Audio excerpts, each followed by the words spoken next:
We are gold and blue, born in 1872, the greatest team in the world. We are known as we follow on. We are the people through and through, the gold and blue since. Good afternoon, all. Welcome to Bold and Blue 1872. My name is Chris, and welcome to the show. I am joined with my friend Jack. Jack, how's things, mate? Good afternoon, Chris, and good afternoon, everyone. Yes, it has been another happy Monday, shall we say? Getting quite used to these, I think. I know they're spoiling us, aren't they? They're spoiling us. I did say the last time we met it would be a nice, well, I said 7 days at the time, but a nice 8 days. If we could pull off a couple of wins, and yeah, we've done it. Yeah, we'll get into it in more detail. But it's an exciting week. There's a lot of talk going on, a lot of rumours, new CEOs, transfers all over the place. One that's been formally announced. Controversy in the Aberdeen games. Skooshgate 2.0.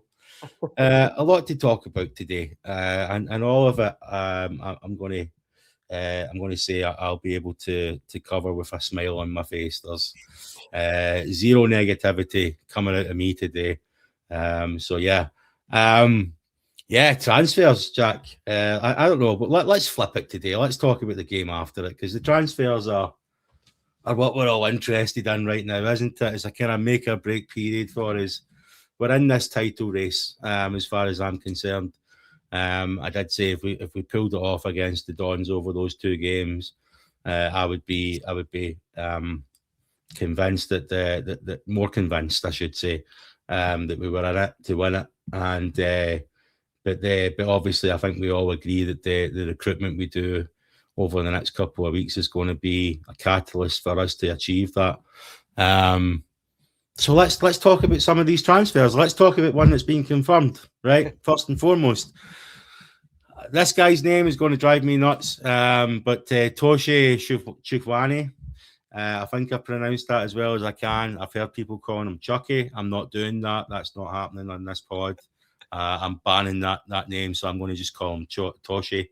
22-year-old lad coming out of Sturm Graz. We've signed him for a reported $4 million.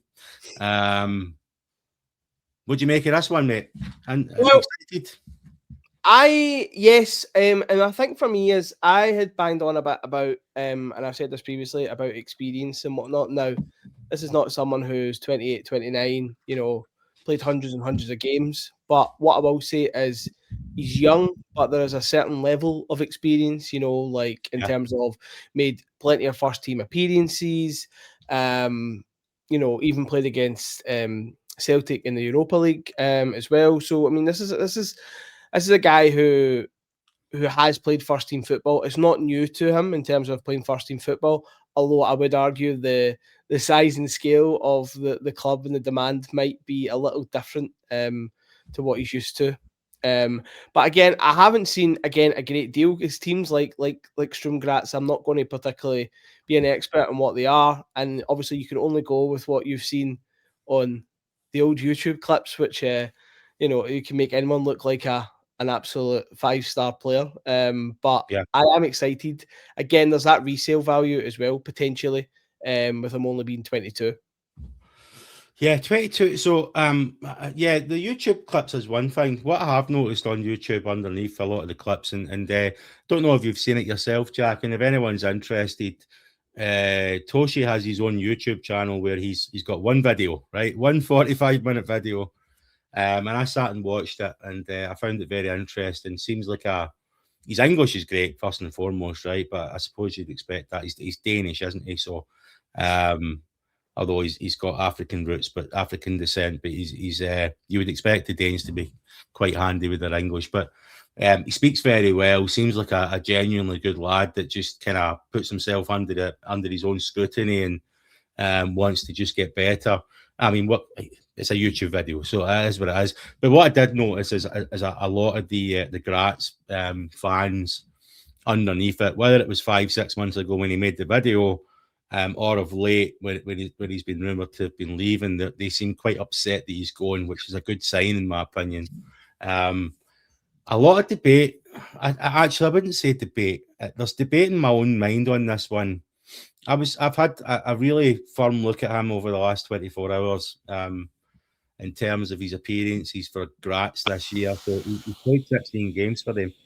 12 of those 16 games, he's actually been playing as like a left sitting 8, which is kind of where Dio used to play for his old club as well. I'm wondering if this boy is going to be the kind of Dio that we expected to get. And I'm hoping that's the case. But he's got the box number. I've heard a lot of people saying he's a 6. He's not a 6. That seems quite evident. He definitely plays more box to box, more like an 8, I would say. When I was looking at his kind of statistics and stuff, this guy's got he's 7s all over the place. He's like, his physicality, his mentality, his speed, his strength, his heading, his tackling. Everything was like a 6, a 7, and an 8. So he seems like a really good all-round player. Hasn't scored many goals, doesn't create a lot of assists either. Certainly in the last season, he hasn't.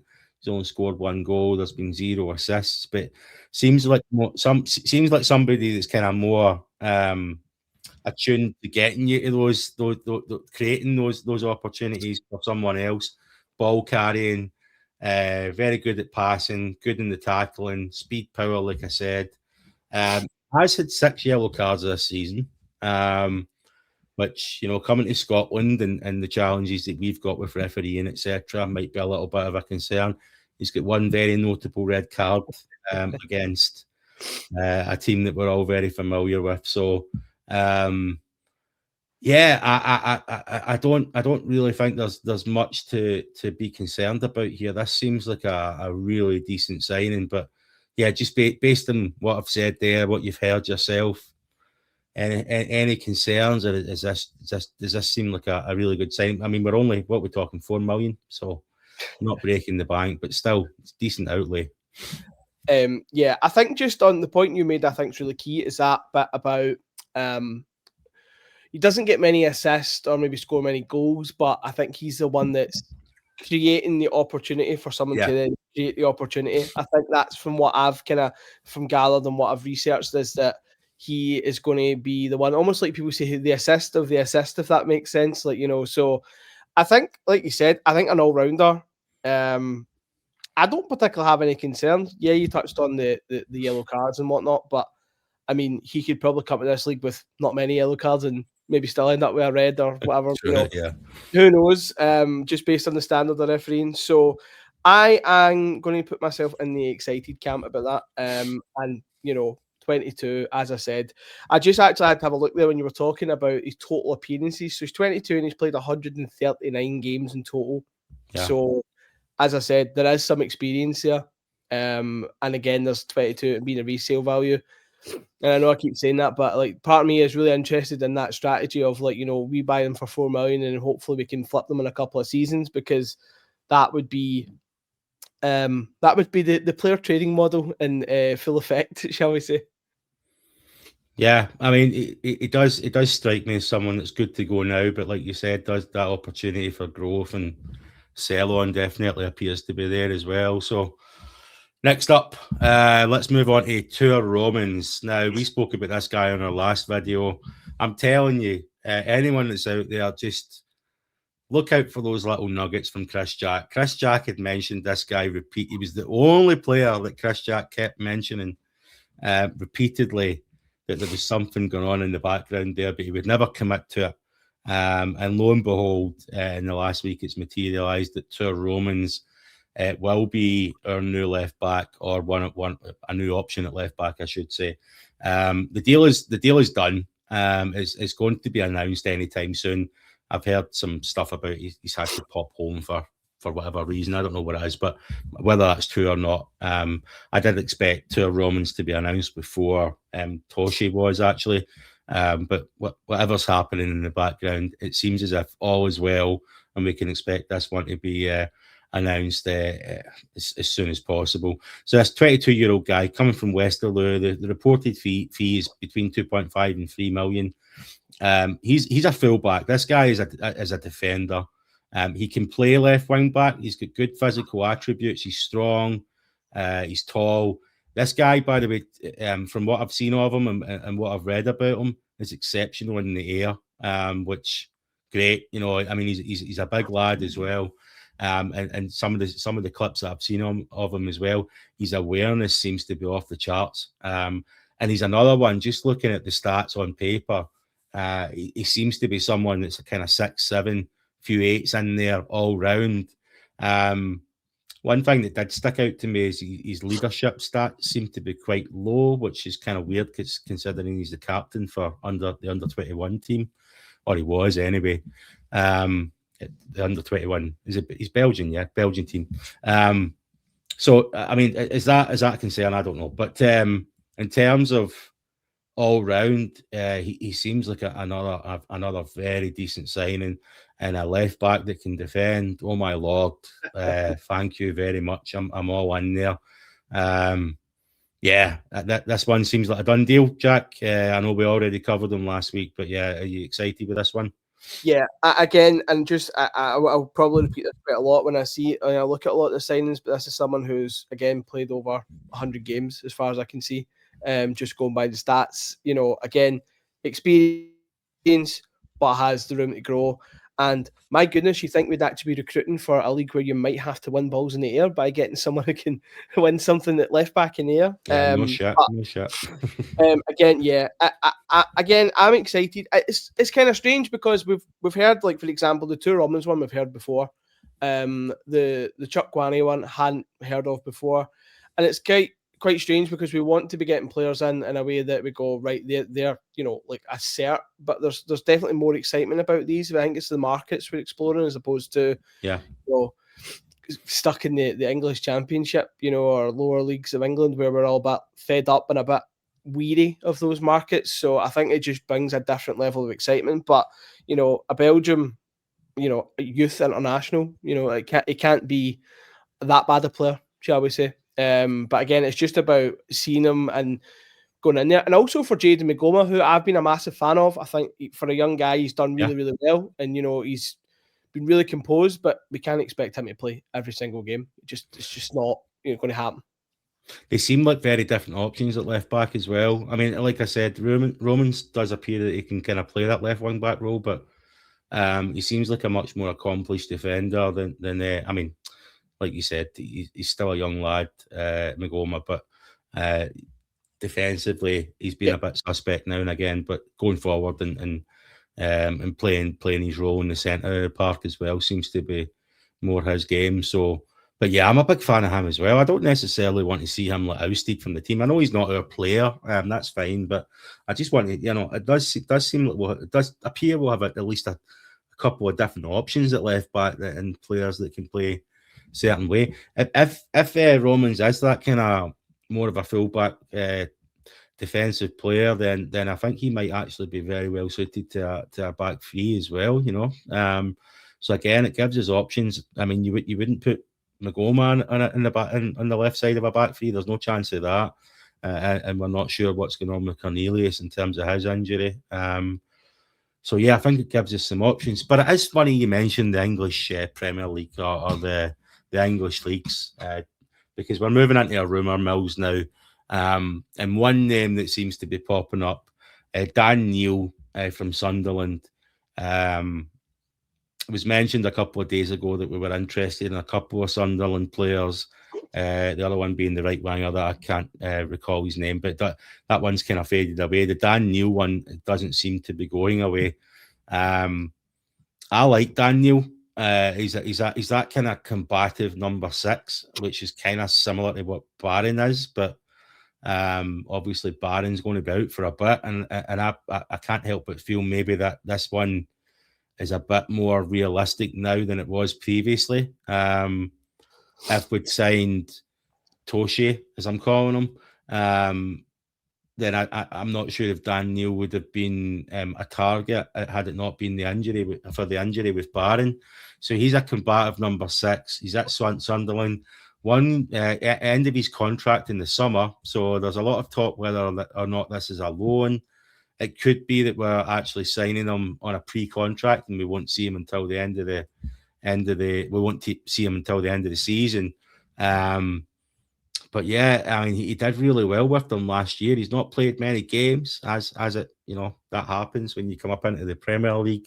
Sunderland spent a lot of money, and they've chosen to play some of those players that they've spent the money on rather than continue with the players that got them into the Premiership, and that makes sense. It is what it is. But I think he's a decent player, and again, a combative number 6. I think if Barron's going to be out, then we definitely are going to be missing that player, because Rothwell's definitely not that player. So, and he's on his way out the door anyway. So, Daniel, what's your thoughts on him, mate? Yeah, so I again didn't know a great deal about Daniel until I heard it rumoured between him and the other player from Sunderland.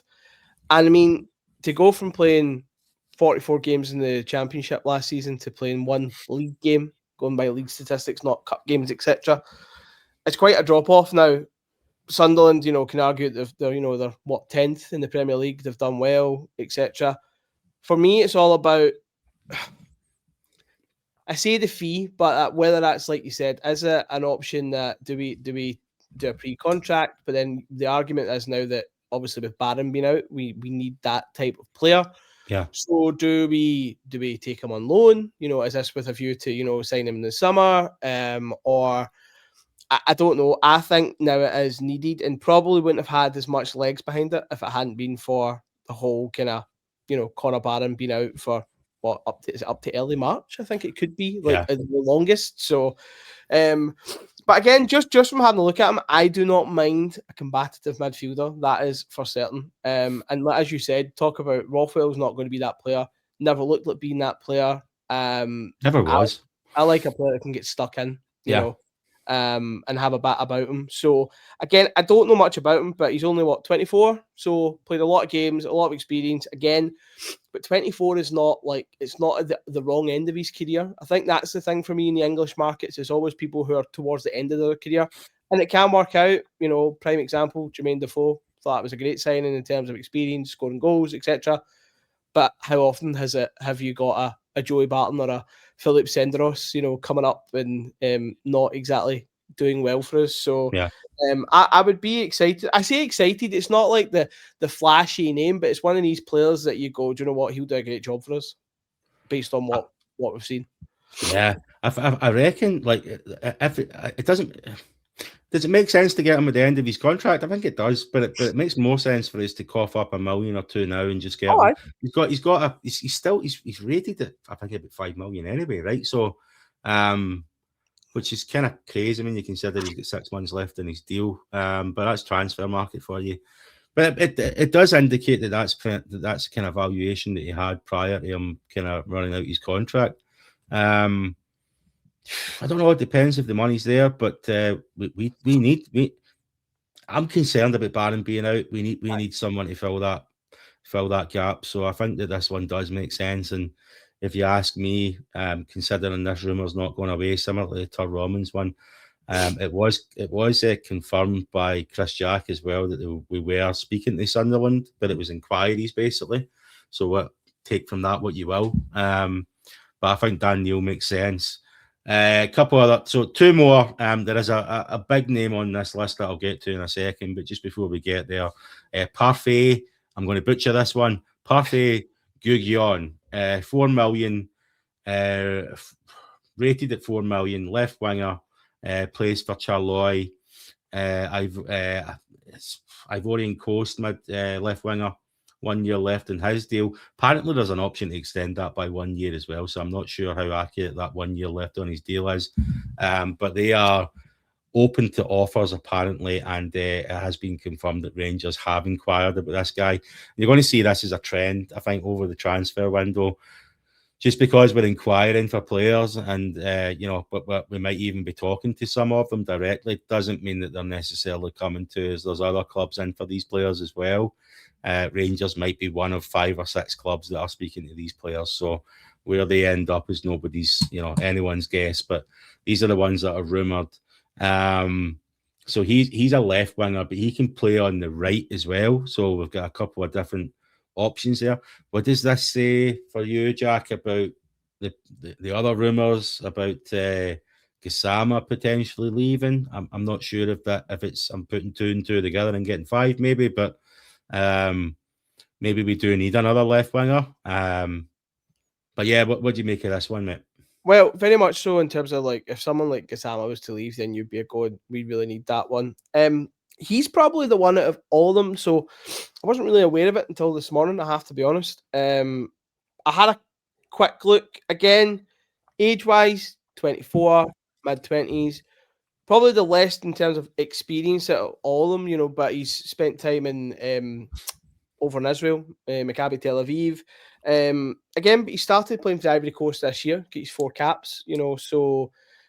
And they're a decent team.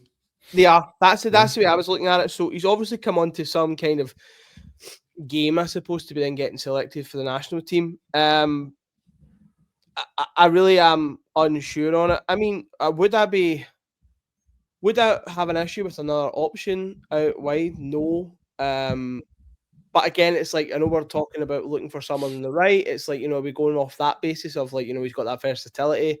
I'm unsure in terms of like really on the player, in terms of like what he can offer. I mean, stats wise, kind of looked pretty average in terms of like, goal returns and whatnot. But again, I could be entirely wrong because I don't know enough about him. And I would definitely pass judgment on it. The only thing I will say is at one point way back in 2018, he was part of that next generation, where they talk about the kind of upcoming players. That was back in 2018. So you could argue that he's maybe a slightly later bloomer in terms of, now starting to get recognition internationally, etc. So there's obviously something there if he's playing for the Ivory Coast national team.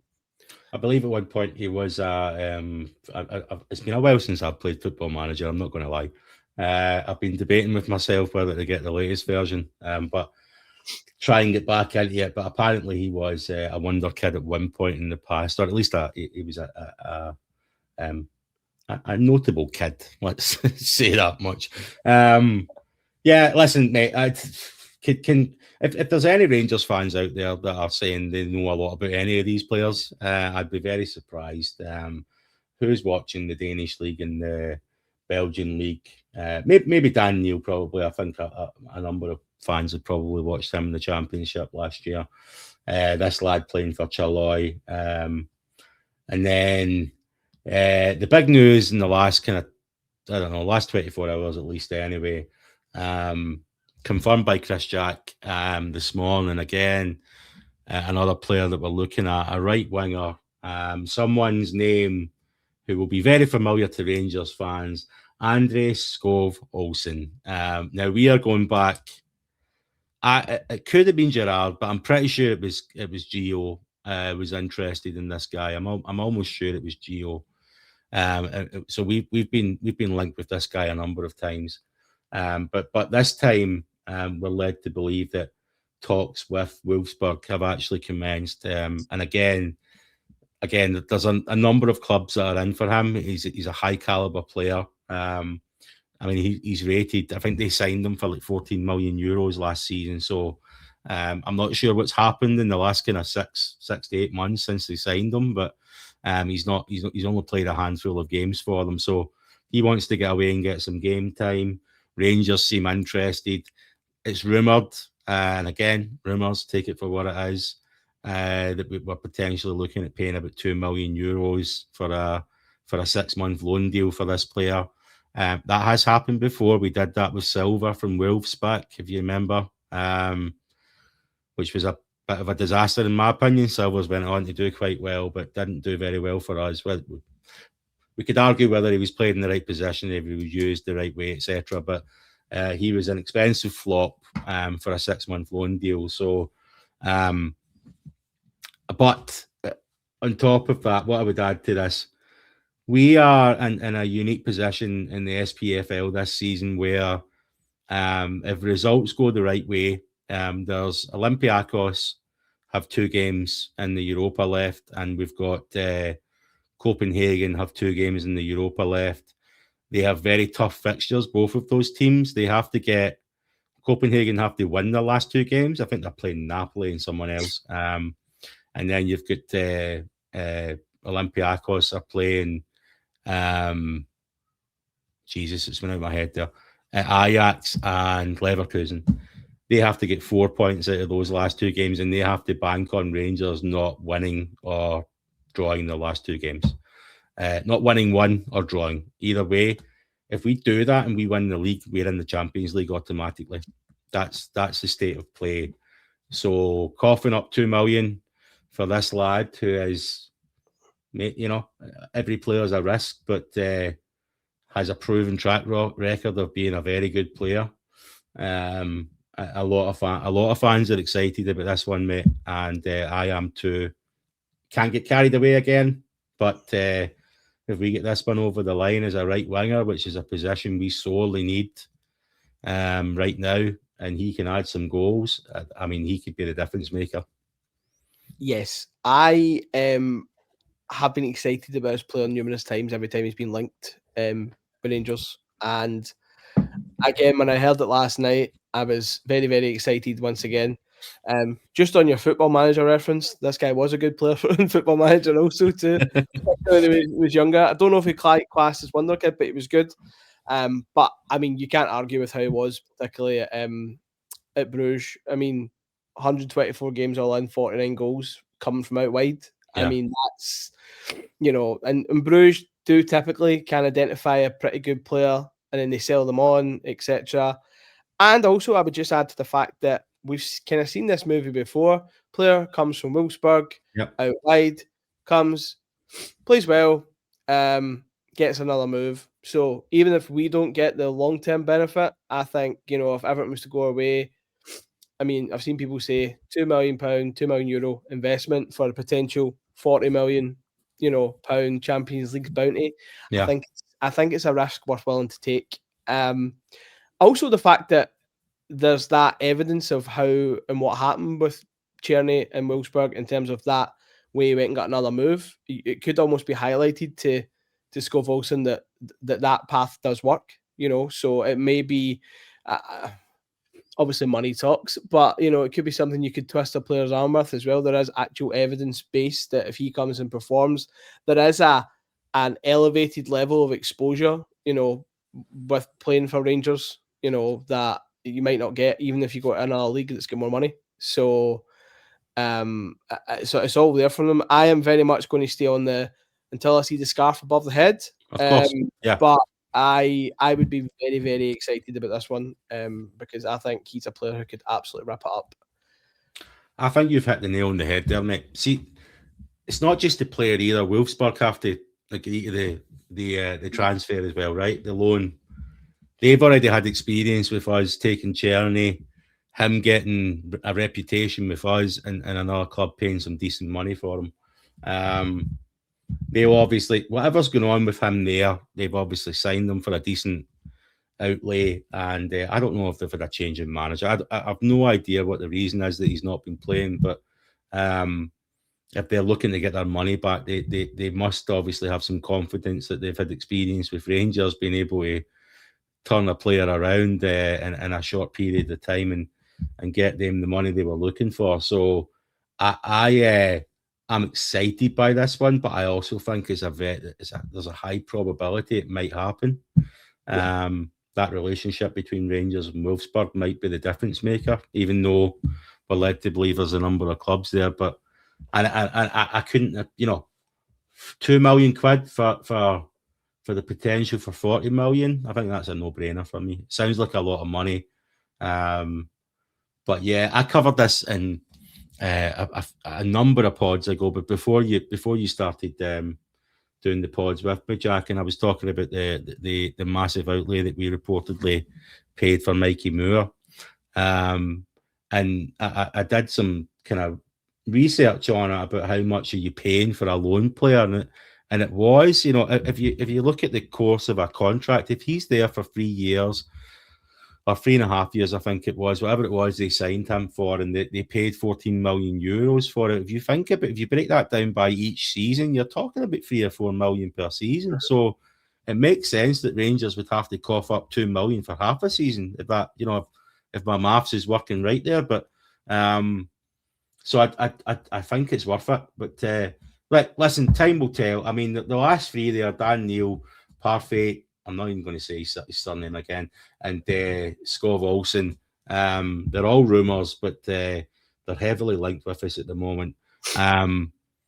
There was some Kavanagh gave some time to some of the fan media a couple of days ago there. A number of the fan media have covered this already, so my apologies if anyone's heard this. One thing in particular that Kavanagh covered was, well, two things I should say. One of them was he mentioned specifically they were looking for a left back, a number 6, and 2 attacking players. Wasn't specific what that means. Does that mean a winger? Does that mean a number 10? Does that mean a striker? All the noises we're hearing from all the reputable outlets is we're not going to get a striker unless we get rid of Danny because the club's not willing to have 4 strikers at the club. That makes sense to a certain extent. If they're not good enough, can you really count them as an option? I'm not sure, but it does seem like a striker is off the table. So a lot of these players that we've been linked to seem to be players that are coming off the wings. We haven't really heard anything about a number 10, but if we can get some decent players in on those wings, based on what Cavan has said, then that seems to be where we're certainly looking at now. I don't think we can expect a centre-back to come in based on, again, what Cavan has said. I have heard some rumours that is on the list, but it's the bottom of the priority list. And then, like I said, I don't think we can expect a striker. But if Danny was to move out the team or find another team, then maybe that's an option. But it doesn't look like that's the case. So we'll see where we end up. Is there any concerns from you, Jack, in terms of those players we're looking at? Not necessarily the players, but in terms of those possessions, is there anything else that's crying out to you? Well, okay. In an ideal world, I would definitely want another centre-back and another number 9, and I'm pretty sure everyone else would agree with me. But being realistic, I would say those positions are more of a priority. If you just go from a kind of numbers perspective, in terms of who can play there, I mean, we talk about Gassama. He's been playing out on the right, and I've seen a lot of people, think he's not the same player on the right. And I have to agree. I think he has generally played better when he's been out on the left.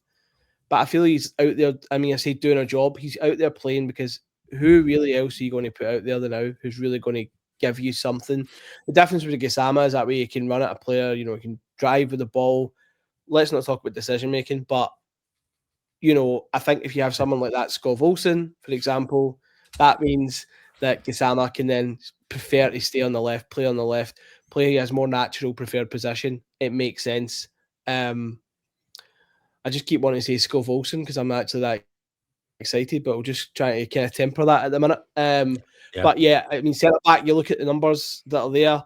I mean, I know Giga's back from the African Cup of Nations, but even when he came on the other night, I was like, the kind of PTSD factor that he gives me every time he comes on the park. So, I think that's fair business. I think Danny could do with going out and and kicking on his career, and then that maybe opens something up for us. But I don't see a number 9 anywhere there who's really going to score 20+ goals. That's probably my main concern. Yeah, I'm more confident in the back line now than maybe I was. They have been playing solid. I was going to say really well, but I think that's a bit of a stretch. But Fernandez and Suter have looked pretty decent in there, pretty solid. And then if you've got someone like Two Robbins coming in, that hopefully tightens that up a bit in terms of that full back position. Right back, if Sterling's only out for a few weeks and can come back and then tighten that up again, that would be great. I think that's pretty fair overall in terms of the business.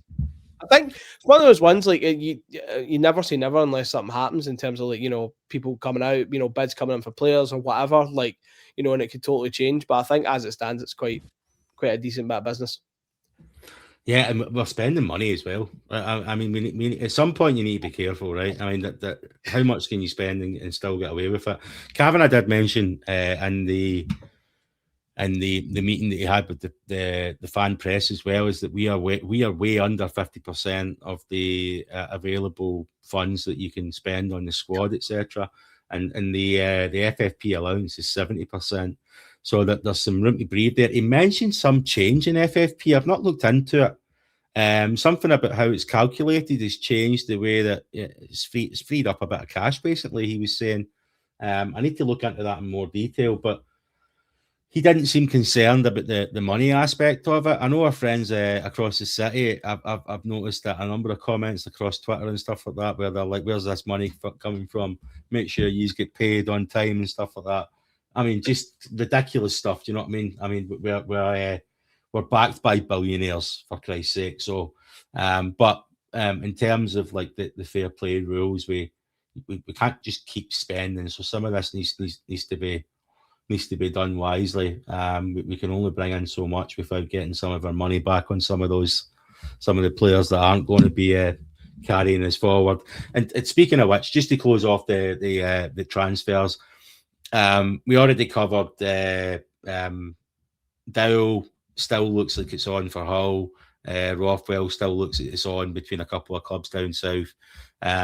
We were advised yesterday that both Curtis and Cameron were not in the squad because they will be going out on loan. We're not sure what club that will be. A lot of talk it will be Kilmarnock. Heard some rumours about Motherwell. And then Enciala also reportedly moving to Motherwell on loan as well. None of this has been confirmed yet, but definitely it seems as if there's a few of the younger lads that they need to get some game time going out on loan. Not happy about Cameron. I don't know how many times I can say that I'd speak about this. 19 goal contributions from Dundee last season, and he can't get a game. I scratch my head on it. I don't see the point in him going out on loan. He's already proven what he can do in the SPFL. Why send him to another SPFL club? Maybe he'll get better. Maybe there's growth opportunity there. At Kilmarnock, I don't know about that. Curtis, I think he could definitely benefit from it. And Enciala, if we can toughen him up and get him used to the Scottish game a bit, then that might be a really good move. But yeah, we've spoke a lot about transfers there, Jack. We're 37 minutes into the pod, but any thoughts on those guys going out? No, but well, the Cameron one always does make me laugh. You're the person I now think of when he talks about Lyle Cameron. You know, even when I hear him talking to Sky Sports, I'm like, get Chris on. He's got an opinion on it. But no, I think it's a strange one. The Lyle Cameron one's a really weird one. And can we just touch on that a certain somebody made a comeback last night who I'd be very glad to maybe get a transfer out. No, don't do it. Mr. Ravi Matondo.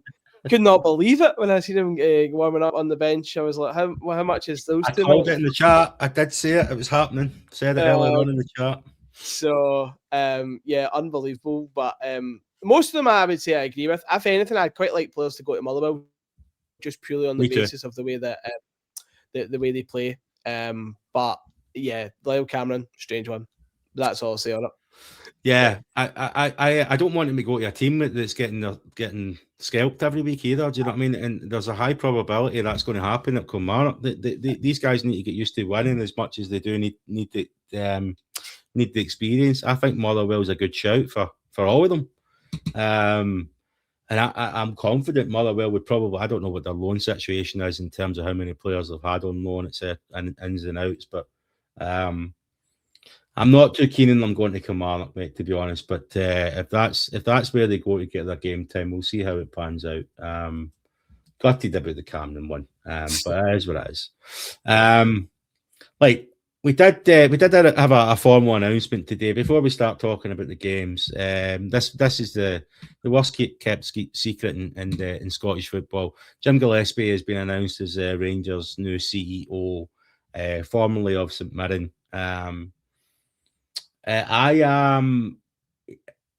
Yes. Before anyone thinks it's the same Jim Gillespie that knocked us back under the previous under the previous board.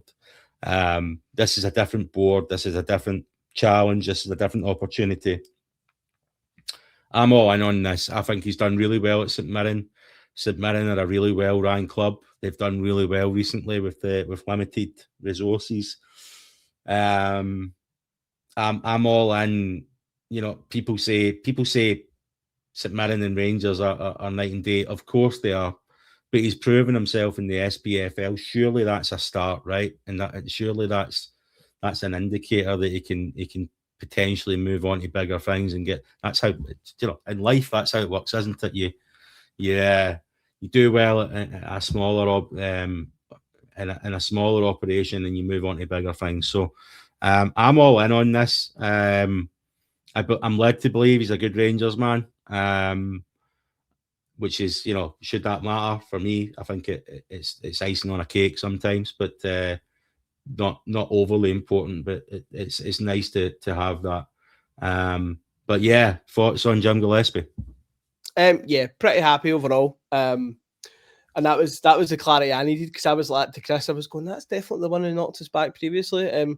But yeah, I'm okay. The one thing I am happy with is it didn't seem to drag on in terms of the search for a CEO like it done previously for the disastrous reign of Patrick Stewart. But then you can make the argument of, well, Patrick Stewart came from a club in Manchester United size, and it was, you know, an absolute disaster. You know, so, you know, looking at someone who's on the opposite end of the scale, but also understands the SPFL, understands the environment, you know, in terms of Scottish football, not necessarily just from the Rangers perspective. I don't see why it can't work. And as you said, icing on the cake, being a Rangers man, if that's what we're led to believe. So I think it's a good appointment all round, and we'll see where it goes. I'm actually just more relieved that it's done and there's a CEO in place, if I'm honest. Yeah, so I mean that's the CEO and the CCO taken care of now. So both of those positions are filled. We'll see what it means in terms of what kind of people he brings in as well. But you know, obviously we've got Bjornaby in there as a temporary. I genuinely think they say temporary. I think he's basically going through a on the job interview at the moment. You see how it goes. So Bjornaby could very well be the long term appointment, but whether or not Gillespie wants to go down a different route, we'll see. Very well thought of in Paisley. I know that much. Obviously his charity organisation is very well run as well and very highly regarded. I think you mentioned to me earlier on when we were talking, you knew someone that was kind of knew the company as well, and that they speak very highly of them. So yeah, I've not heard a bad thing about this guy, so I'm quite optimistic this is a good appointment. Unproven at this level is an understatement, but that's fine. That shouldn't be, you know, that shouldn't be something that's a deal breaker in my opinion.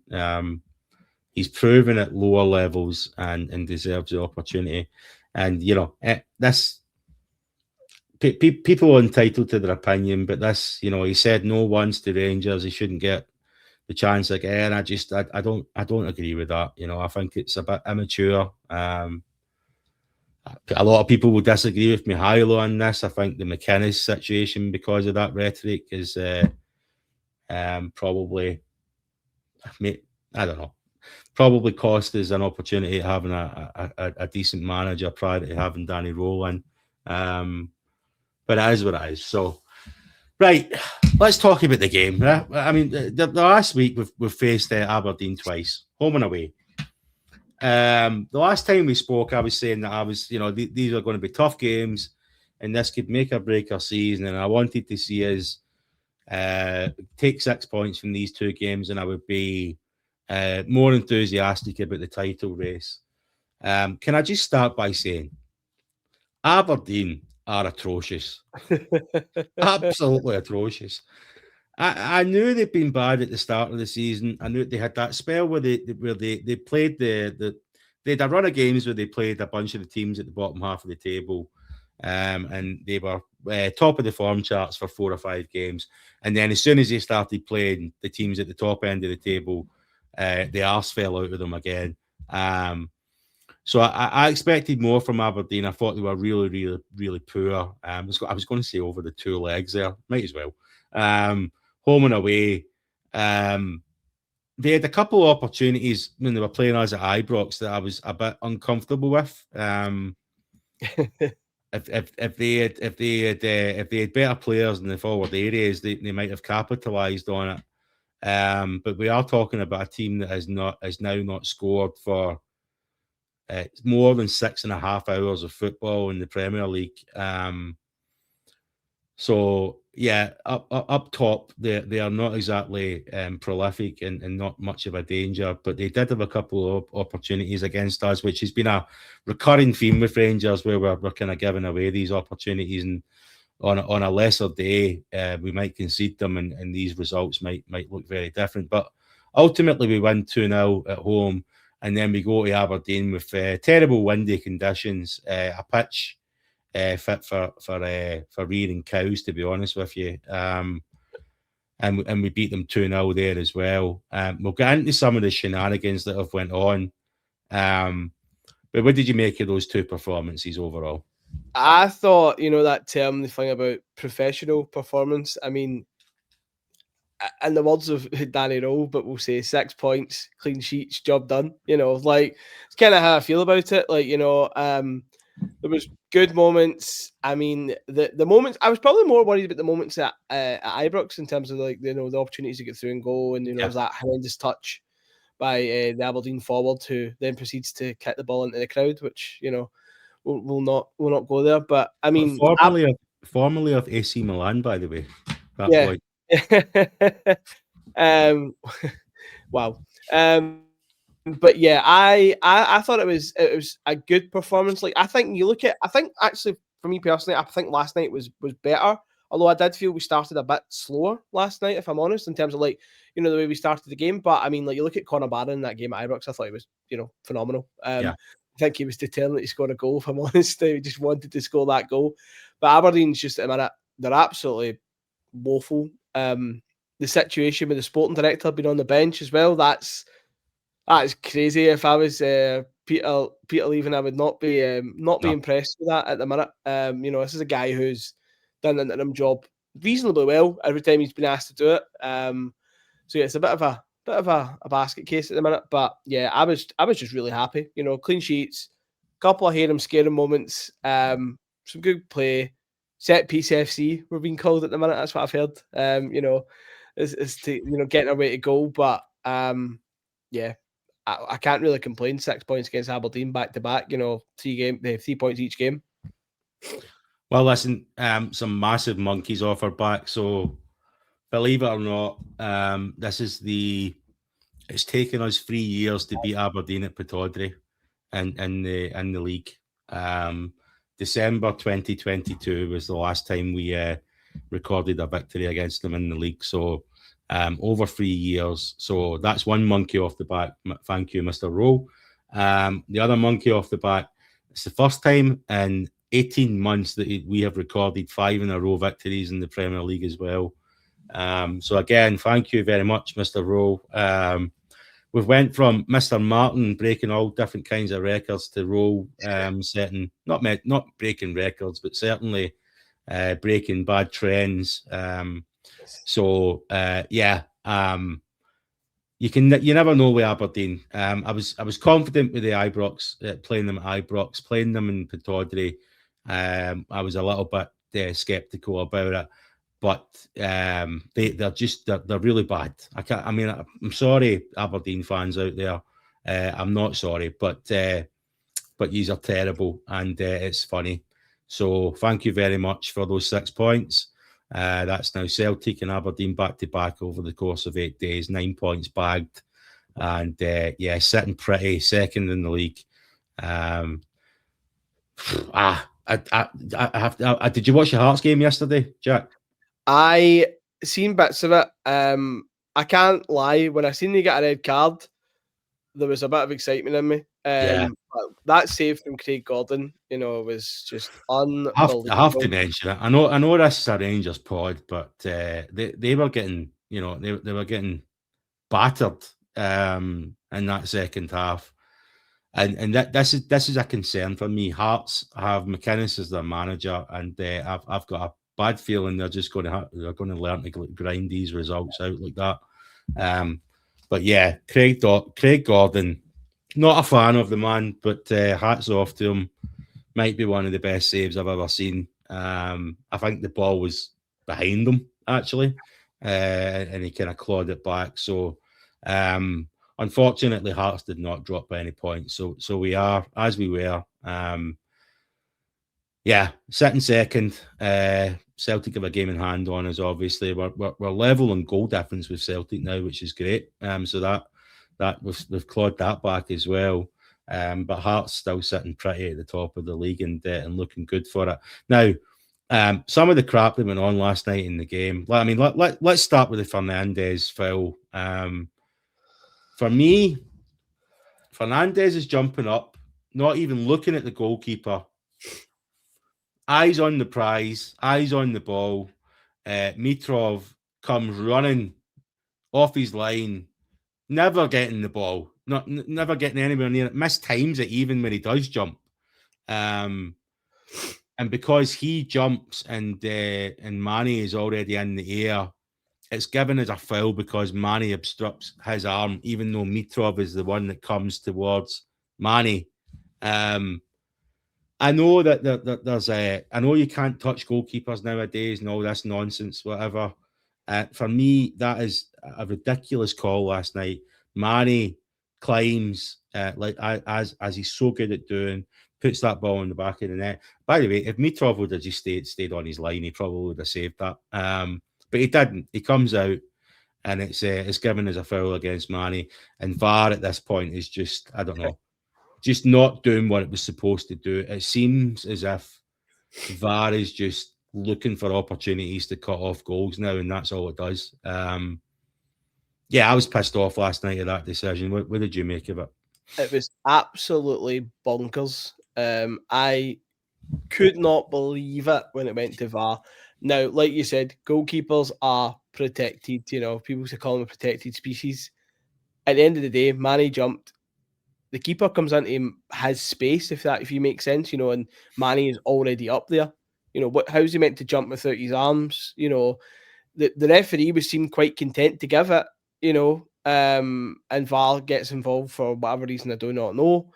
And that's the thing for me. That's where I feel the game's been re-refereed. If the referee has, it's meant to be clear and obvious mistakes. I don't think that's a clear and obvious mistake. No. It's not like, there was an incident of serious foul play where, the referees missed it, or a clear and obvious, offside, except something. I was like, why get involved? But the biggest telltale sign for me is when Chris Sutton on Sky Sports can sit there and say, that if that was him, he'd be absolutely livid with the decision. Then that's all I need to hear. Shocking decision. Yeah, they might as well just stick about 50 centimetres of bubble wrap on the goalkeepers now, and if you go near them, then it's an automatic foul. It's just, we've talked about this before. My generation, Jack, probably you're similar. I know I'm a little bit older than you, but this is part of the game that just I detest nowadays. You know what I mean? The physicality side's just been ripped right out of it.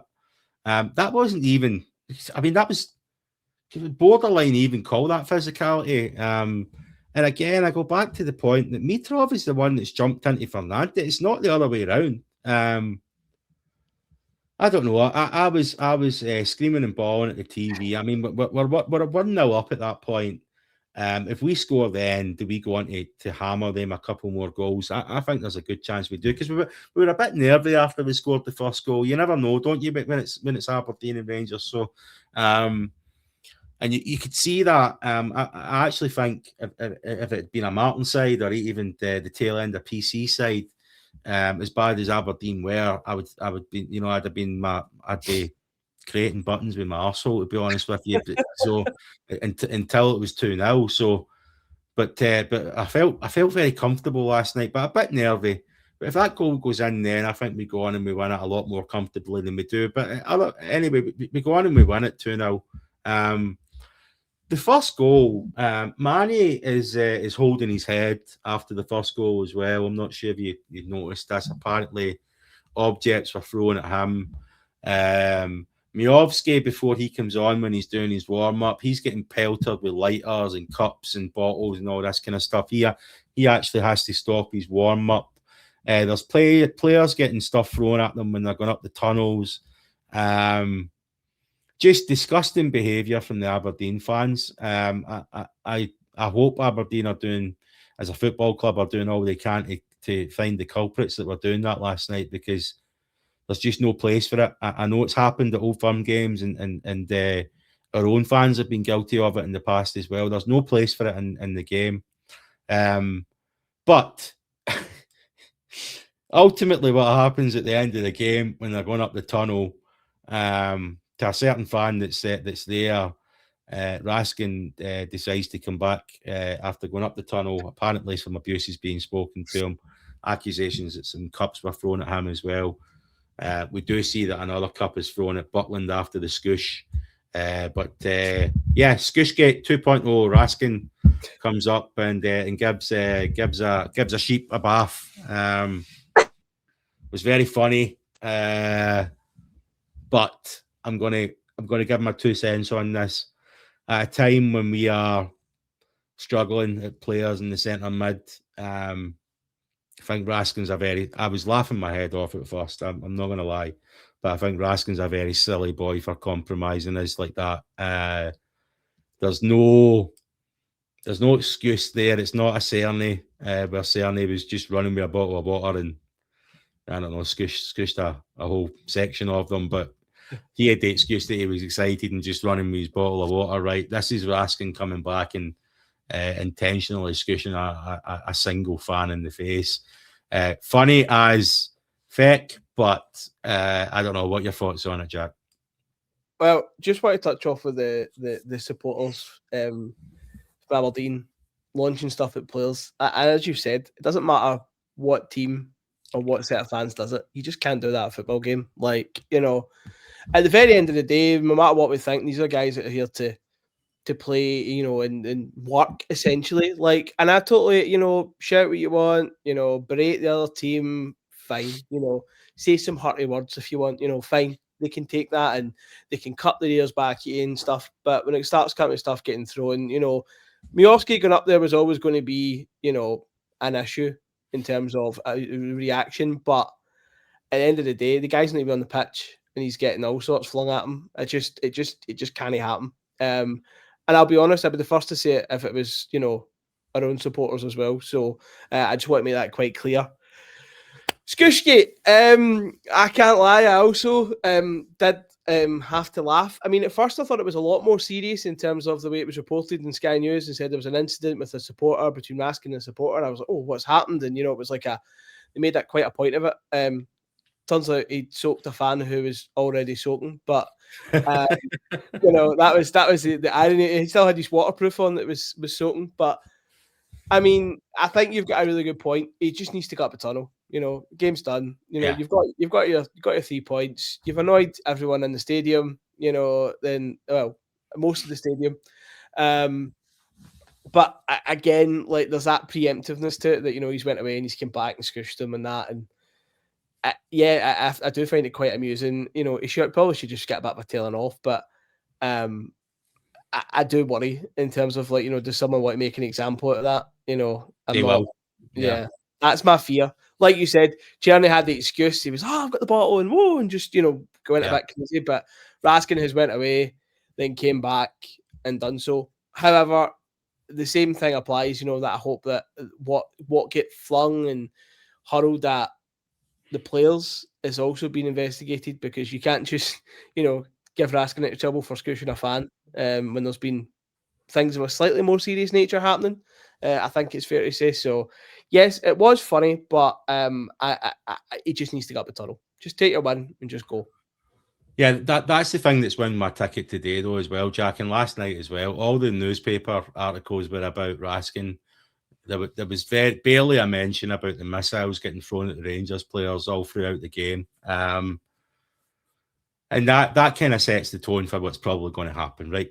They're probably going to make an example of Raskin, especially after the Cerny incident. For us to get, sounds stupid, like scooshing a bit of water at somebody. See, to be honest with you, if he's done it and he's going to get a ban, I hope he went up and he did something with that bottle before he came back down the tunnel with it. But I'm assuming it's probably just water that was in that bottle. So it's silly, but we need Raskin right now. We can't afford Barron's out. Raskin being out for a couple of games will be a massive miss. So I do, for all the memes that I've been seeing over the last 24 hours, and they're funny, and I like Raskin, and he just I hope nothing comes of it, and we don't pay a hefty price for it, So, right, mate. We go on. We've got Annan on Friday. This is this break from the SPFL for me couldn't come at a better time. We've obviously got a couple of players we know are inbound, a couple of players going out, a couple of rumours of some other ones we might get done. Danny Rohl repeatedly keeps talking about this game against Annan being used as a game where he might be able to bleed in some of the new signings. So I'm reading between the lines and getting this wrong, but I'm hoping we'll see a lot more than just Toshi and Romans before the Annan game. Touch wood, but let's see. But we're not playing Dundee until the 25th of January now, so we've got a good couple of weeks where we can bed in a couple of these new signings. So let's see who we get in, and then see where we go. I'm assuming we're not worried about Annan, Jack. We should be okay there, yeah. Aye. We should be okay. One thing about supporting Rangers and watching football in general has told me to expect the unexpected. So yeah, let's just point at Crystal Palace going out the other day to Macclesfield, was it? I think it was in the FA Cup. So, yeah. was it Macclesfield that beat them? Was it? It was. It was. So the holders get put out by I'm sure they're non-league Macclesfield. So it was like 3-1 or something. Could be wrong. Wow. Well, that's the thing with cup games, isn't it? You never know. But I think we'll be okay. Should be okay. We should be okay. I think that's probably the whole Annan team's salary is probably on for the whole year. 1 week of tab salary, I'd say. But yeah, again, touch wood. We should be okay. But I'm just the timing's great, I think, and is what my point. I think we've got a good couple of weeks now where we can bed in a couple of these new players, and it's been, since Rohl came in, it's just been game after game after game after game. I think this is a really good opportunity for him to get some time on the training pitch with a lot of these players as well, and maybe get across. I'm just, by the way, following on from last week, definitely getting there with Danny Rohl. This is that performance away to Aberdeen there, a couple of dodgy moments, a couple of iffy moments, and at Ibrox as well. But I think the whole team was a good solid 6 or 7, and it's been a while since we've seen that, right? So from that perspective, I think there's just, I don't know what Danny Rohl's doing with them. I think that mentally he seems to be achieving really good things, and the team seem to be in a different place mentally. Our top players are putting the performances in that I would expect. Really happy with the last 8 days, mate. So yeah, I'm getting there with the Rohl train, as we were talking about last time. But I think we've went a good hour there. Covered a lot of transfers, of which I hope everyone appreciates, because that, for me personally, and I think Jack and most Rangers fans, I think the transfers are the hot topic at the moment. If you get anything else on your mind, Jack, or we'll wrap it up there. I think we'll wrap it up there, but as I've heard a lot of people say, I think we could be looking at Scott Fry potentially being Rangers' most important signing of the season. Shout out to the set piece specialist.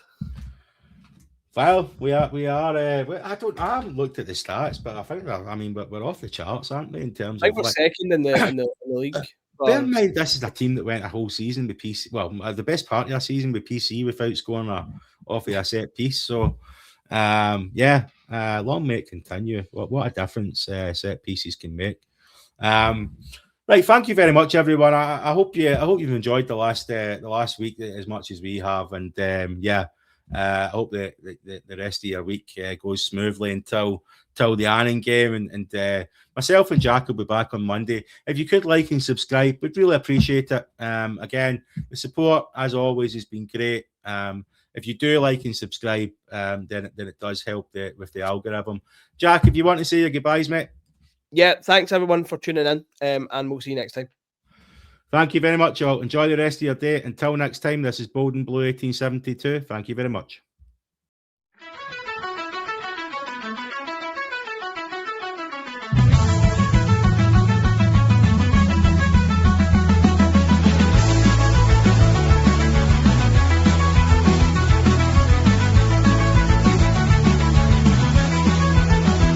We are gold and blue, born in 1872, the greatest team in the world. We are known as we follow on.